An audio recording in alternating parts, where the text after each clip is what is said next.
Hey, how's it going out there, folks? Welcome back here to a Monday, start of the work week. It is March 17th, 2025, 6:33 a.m. That's California time here. Latest activity on the earthquake 3D globe shows a 1.6 across Alaska, there in the green flag. Overnight into the California area, a little bit of movement being felt in the Malibu area. That is an interesting area, just not only due to the recent fires and mudslides, but now earthquakes. But this is an area that has had a number of earthquakes on it over the past few months or so, along with areas across Southern California as well. But Malibu seems to be picking up on the earthquake activity just specifically here in the last couple weeks. So the latest, a 3.9 earthquake. This came in right after I did the update last night. Um, was felt by quite a few folks out there. 3.9. Let's see what we got for the felt reports. Quite a few around Simi Valley area, Los Angeles, Inglewood, all the way down into the Huntington Beach area. Ways away. So 3.9. That's what a 3.9 will look like on the map. A lot of folks will feel that earthquake out there.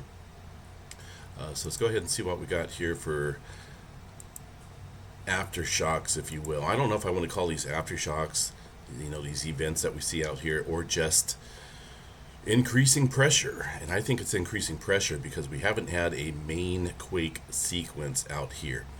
A little concerning here. I did a little investigation into this fault system here, the Malibu Coast Fault, which is fairly lengthy. It stretches all the way offshore, potentially here across this area of the Santa Cruz island area as well for that fault system.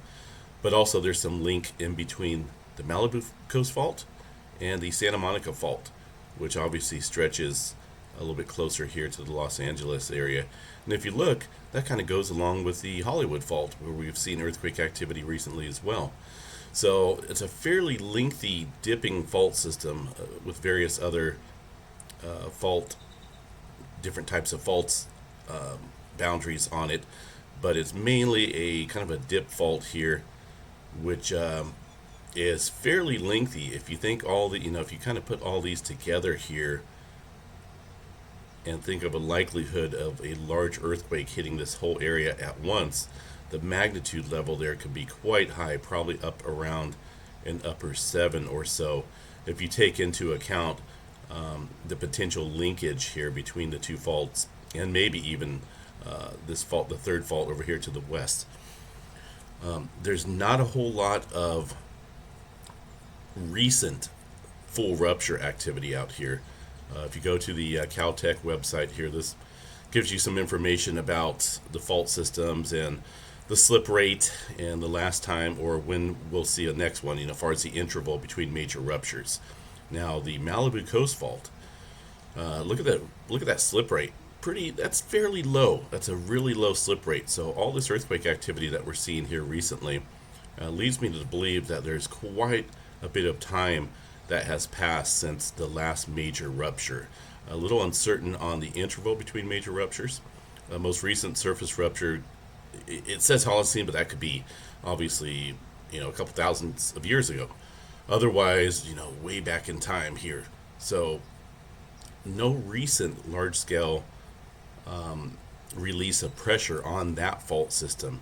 And of course, it is a north dipping fault. The slip rate may be higher at its eastern end where it meets a Santa Monica Fault. And of course, that goes into left reverse motion across that area. This is a very similar type of statement as well on the Santa Monica Fault when it comes to the slip rate. Very low slip rate, so it doesn't, it takes probably thousands of years here for it to build up to a big rupture. Last, most recent surface rupture, it looks like a long time ago. There in this wording right here. So the late, what did I just click on here? Let's see. Let me go back.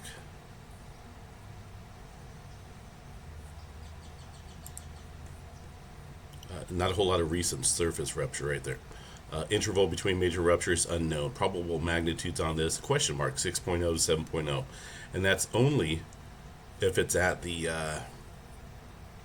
if it's only going to rupture by itself here. That's the Santa Monica fault here.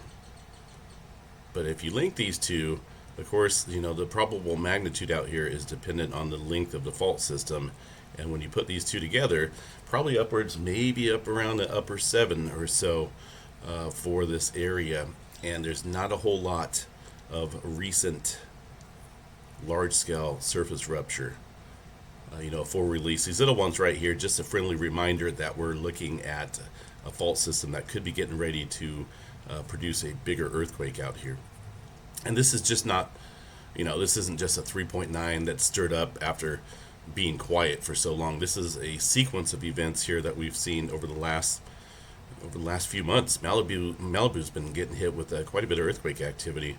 In fact, let's go over here to go back here a little bit.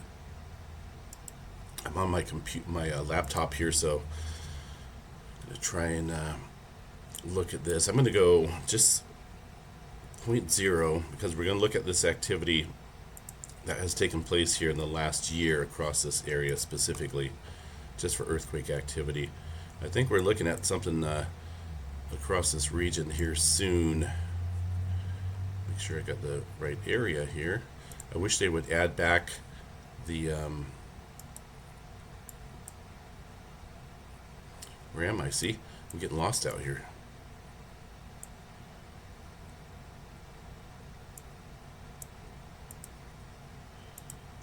Just this area specifically right here across Malibu, and then stretching over here to the west.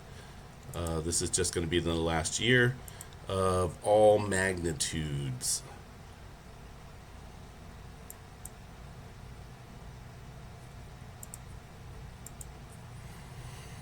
So there's Malibu over here, Malibu Coast Fault that runs to the west, and of course extends offshore as well, and then it runs into the Santa Monica Mountains Fault, which has been quite active over here as well to the east.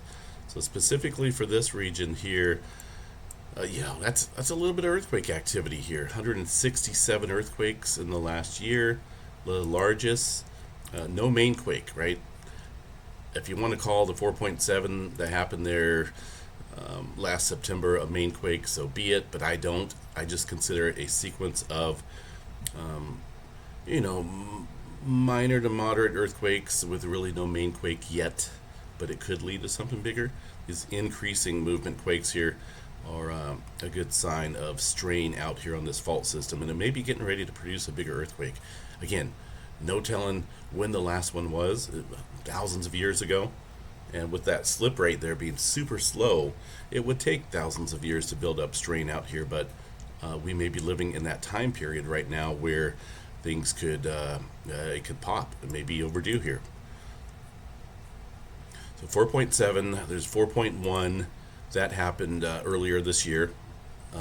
That was actually just a couple days ago, a week or so ago. That was 4.1. 3.9, that is the one that struck late last night. 3.8 back in November. A bunch of threes, a bunch of, how many fours do we have? 2 of them.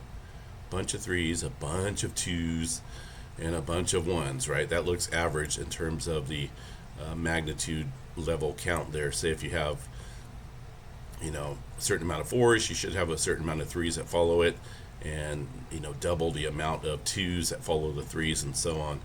But that's a lot of earthquake activity that's happening in 2 separate areas along the Malibu Coast Fault. It's something we got to watch pretty closely here, because I feel like that may be getting ready to give, along with the movement that we've seen here to the east, where the Santa Monica fault system is, that stretches over here just to the west of Los Angeles.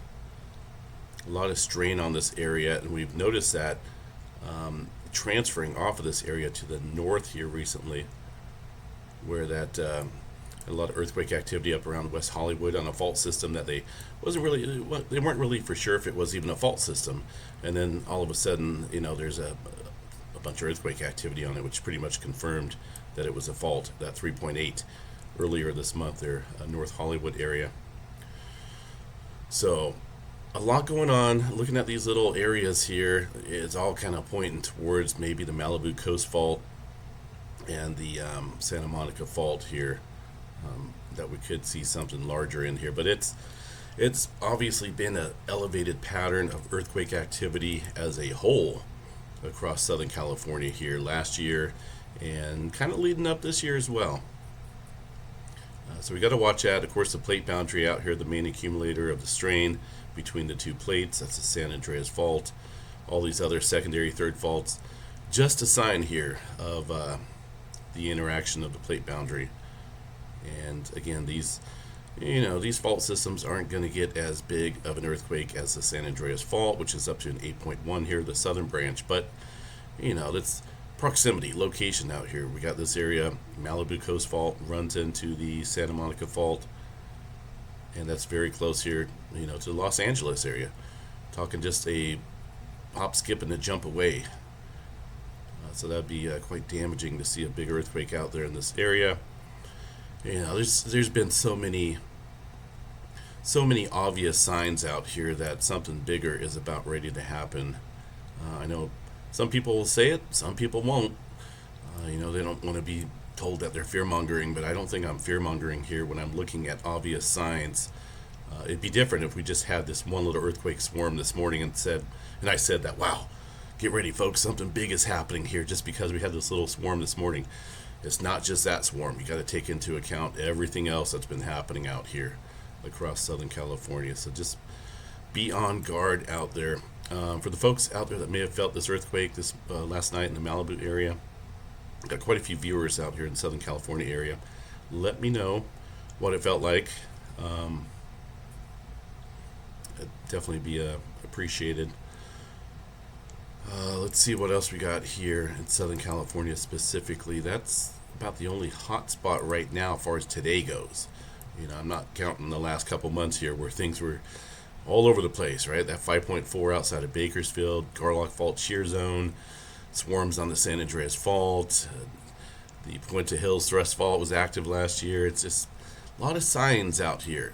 If you ignore the signs, you ignore the potential that could take place. Not a whole lot going on across the Bay Area for now. Northern California here, just outside of my neck of the woods. 4.2 coming in to the Lake Pillsbury area. Now, this specific fault system here produced a 5. I believe it was 5.7 here a few years back. I felt it as a nice jolt here outside of Chico a few years back. And it's interesting that it's getting a little bit more movement here as of late. 4.2. I think that 5.7 struck a little bit further down along the southern end here. So things getting pretty tight out here in terms of the strain. But 4.2 north of... trying to think of that lake out there. Is that Stony Gorge or Stony Ford? Or I'm not for sure, but anyway, a little bit of earthquake. No, those lakes sit over here. This is a little bit higher. I think that's Lake Pillsbury. There it is. It's right there. I just couldn't even remember the name. Some small aftershock activity as well, but it's all over the place in terms of the depth of those aftershocks. So we could be looking at maybe some more movement up here as well. Kind of crazy. Nothing major going on there across Northern California as far as the Cascadia goes. A look at the rest of the country out here. Texas, Oklahoma, Kansas, getting some oil-filled earthquakes out here. Really nothing big. It's kind of crazy to say that, but this is all very common for this area of Texas. There's thousands. I don't even know how many massive amounts of oil pumping operations are out here. But along with that comes the earthquakes.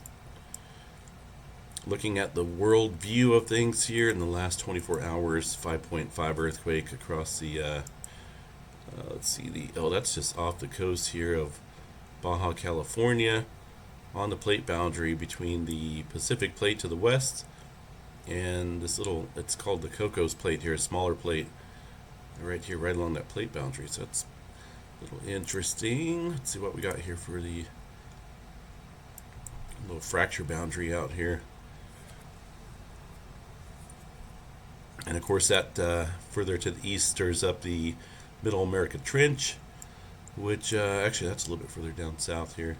But we could see things pop up a little bit more for earthquake activity along this plate boundary here to the east following that movement this morning. I don't see anything yet showing up there as far as any elevated activity, but yeah, some interesting movement.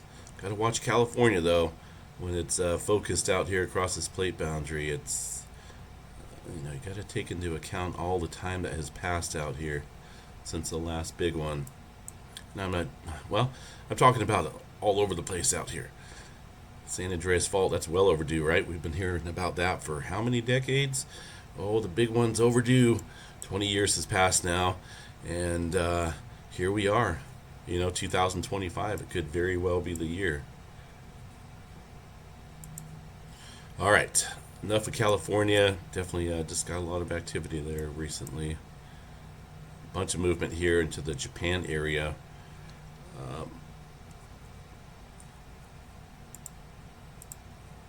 All those from yesterday. I was going to say there's no way those are from today because they look identical to yesterday. But those are yesterday's quakes. They're just about ready to drop off the 24-hour map there. As far as the Santorini area of Greece, we'll double check that real quick, see what we got. Zoom in here. And by the way, the Campe Flegrei field, the fields over here, the volcanic fields, still seeing some earthquake activity outside of Naples. Some movement, not a whole lot. Most of this activity here from a couple days ago, that 4.2 striking on the 13th there into the Campe Flegrei region, a couple other smaller quakes, but it just comes and goes. It's nothing like what we had seen here in the Santorini area with probably 17,000 earthquakes here in the last couple months. I'd like to get a count, but I don't know how exactly I would do that. But still, numbers are staying consistent. 334 earthquakes in the last 7 days. Periodic earthquakes of, I think we've had a 4-pointer out here in the mix.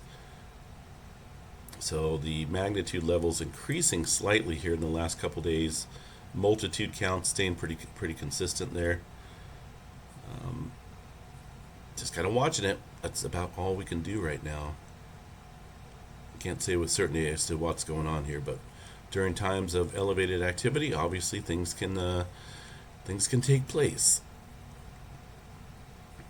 All right, let me look here, see if there's anything else major going on. Waiting for the coffee to kick in. Let's see here. That's up along the Kermadec Trench, southern end of the Tonga Trench right here. 5.3 coming in fairly recent. Is that just right now? Let me check here. That's not my map. I'm on a different computer here, folks, so it's gotta get used to this here just for a little bit. Live stream is still running at the Earthmaster office. 5.3. Yeah, that was this morning here, just a couple hours ago. New Zealand, there's a super deep earthquake there from yesterday. That is associated with the Hikurangi subduction zone. Another area where a bunch of time has passed since a big earthquake. I mean, it just sounds like a lot of doom and gloom out here, but all these earthquakes here have happened in the past, and they will happen again in the future. Just no telling when. I do think we're living in a time here where we'll see some larger earthquake activity around more populated regions. Not because it's, the earth is ending. It's just because we built up our population density out here, over the last couple hundred of years. And, it's had big earthquake activity out here. Los Angeles area, about 4,000 years ago, had a 7.5 directly underneath it. And it struck on the Puente Hills thrust fault, which is not listed up here, I don't think. Eagle Rock is a little bit further.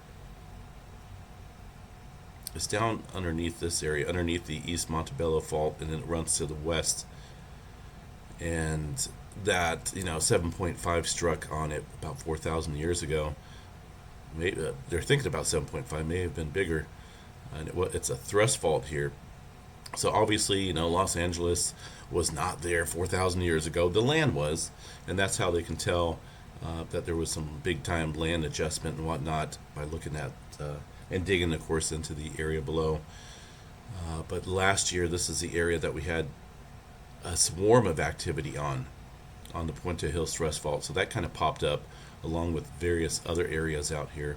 So that's why I'm saying I think we're living in some times where we're going to see larger earthquake activity and being felt by more people out here, just because of the amount of time that has passed between these these events there.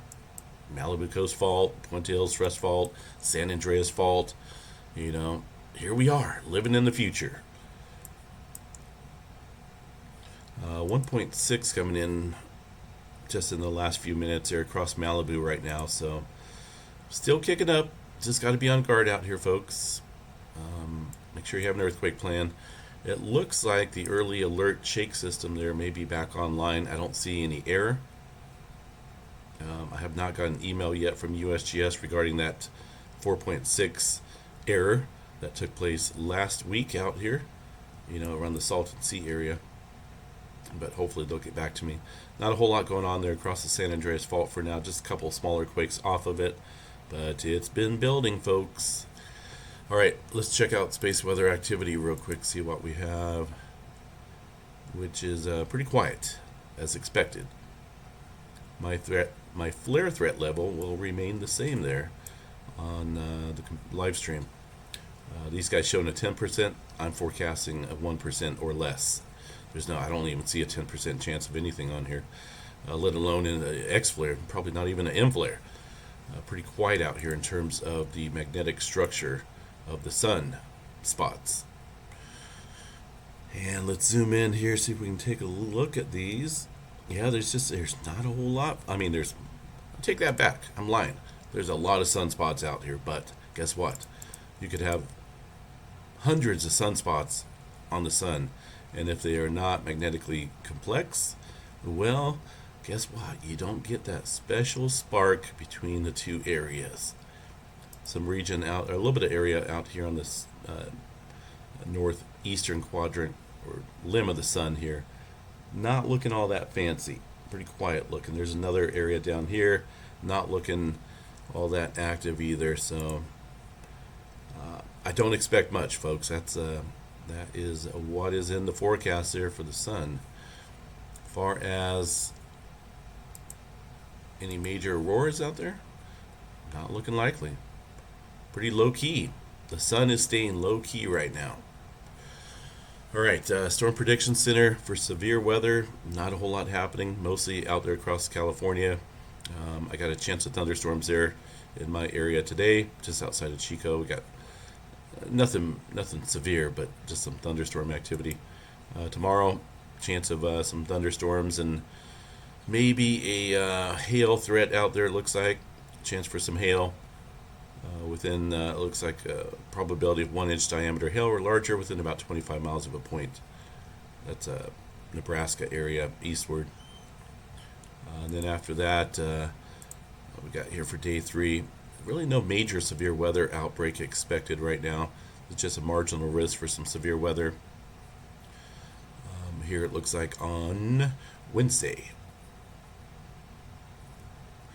Aside from that, folks, I hope everyone has a good day out there. It is Monday, I know, but we got to make it through it because Friday it may seem like a long ways away, but it gets here pretty quickly. So enjoy your Monday. Stay safe out there. Just be prepared. There's a lot going on out here, but it's nothing that hasn't happened in the past. Have a good one.